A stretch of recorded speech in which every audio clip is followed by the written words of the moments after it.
When my dad was a teenager, he served in the United States Armed Forces, along with most of his generation. Like other generations before and since, they didn't do it for glory or recognition. They did it because it needed to be done, and because their communities and their country were counting on them to do it.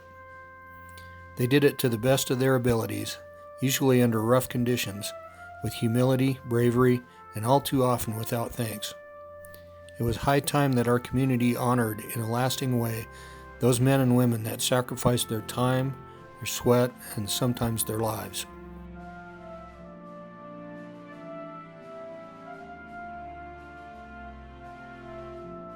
Preliminary designs were considered and discarded, but we finally settled on a series of X-shaped kiosks arranged symmetrically about a prominent sculpture.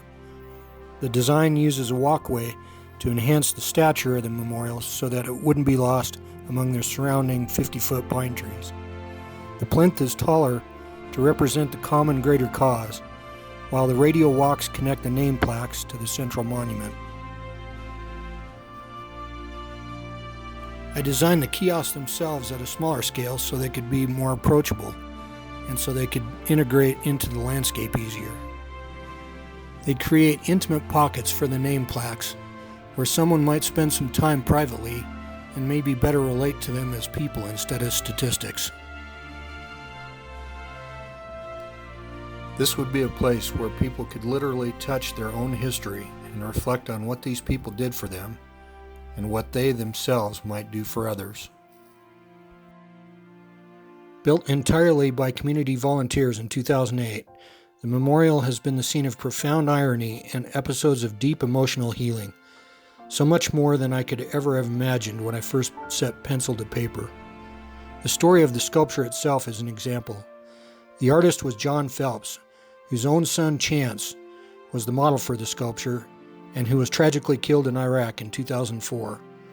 He was later the title subject of the motion picture Taking Chance.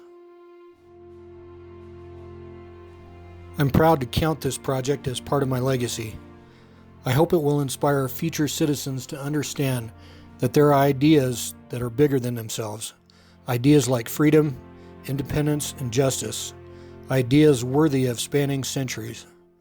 I hope it will help them to understand that those ideas are so precious that our previous generations believed that they were worth their own personal sacrifice.